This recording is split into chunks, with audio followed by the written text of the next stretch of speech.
Thailand Myanmar में आया जबरदस्त जानलेवा भूकंप। भूकंप से हजारों मील तक तबाही देखी गई, पर महज 300 किलोमीटर की दूरी पर भारत महफूज रहा।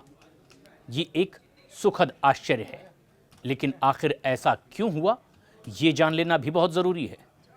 म्यांमार में भूकंप से हजारों किलोमीटर दूर तक इसका असर देखा गया। जबरदस्त तबाही हुई, कई इमारतें गिर गई, कई लोगों ने इसमें अपनी जान गंवाई।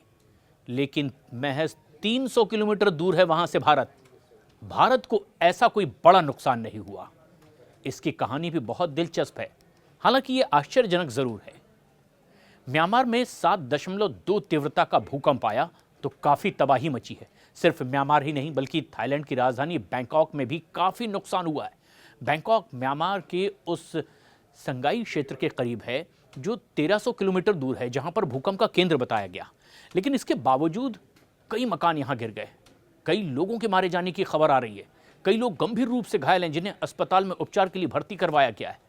लेकिन इसी संगाइंग क्षेत्र में सिर्फ 300 किलोमीटर दूर है भारत की दूरी।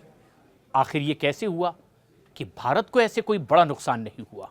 हालांकि झटके जरूर महसूस किए गए, लेकिन ऐसा क्यों हो रहा है ये जान लेना बहुत जरूरी है। म्यांमार में भूकंप आया तो इससे ही लगा हुआ भारतीय इलाका, खासतौर पर पूर्वोत्तर के राज्यों में इसके झटके जरूर महसूस किए गए। इतने शक्तिशाली ये झटके नहीं थे कोई नुकसान भारत को पहुंचा सके। ये झटके कुछ ऐसा नहीं कर पाए। जितनी बार म्यांमार में झटके आए उतनी ही बार यहां पर भी धरती हिली, लेकिन नुकसान की खबर नहीं आई पूरे भारत देश से। इसके पीछे की वजह है धरती की बनावट। खासतौर से ये बनावट ही इस बात के लिए जिम्मेदार होती है कि हजारों किलोमीटर दूर तक तो इस भूकंप का असर होता है, लेकिन महज कुछ किलोमीटर की दूरी पर भारत इससे महफूज रहता है, अछूता रहता है। दरअसल म्यांमार और भारत अलग अलग टेक्टोनिक प्लेटों पर मौजूद हैं। जिस धरती पर हम रहते हैं वहां कई प्लेटों में बटी हुई है।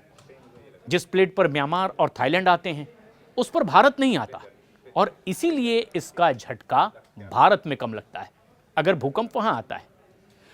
जैसे भारतीय टेक्टोनिक प्लेट इंडियन प्लेट का हिस्सा है जो कि यूरेशियन प्लेट से टकराता है, और इस टक्कर से हिमालय पर्वत श्रृंखला का निर्माण हुआ है। जबकि उधर म्यांमार मुख्य रूप से सुंडा प्लेट और बर्मा माइक्रो प्लेट का हिस्सा बताया जाता है, जो कि इंडो ऑस्ट्रेलियन प्लेट और यूरेशियन प्लेट के प्रभाव को आपस में महसूस करते हैं। भारत और म्यांमार की सीमा पर सबडक्शन जोन भी है।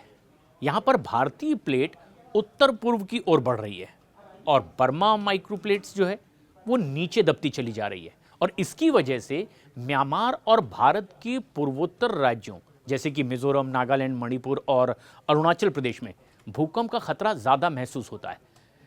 लेकिन 27 मार्च को जब म्यांमार में भूकंप आया तो वो टेक्टोनिक प्लेट बुरी तरह से हिलती दिखाई दी, जबकि भारतीय टेक्टोनिक प्लेट सिर्फ उस प्लेट का झटका ही महसूस कर रही थी, जो कि काफी धीमा भी था। और इसीलिए भारत में वैसा नुकसान नहीं हुआ, बहुत नजदीक होने के बावजूद, जैसा कि कई और देशों में इस भूकंप से जबरदस्त नुकसान हुआ है।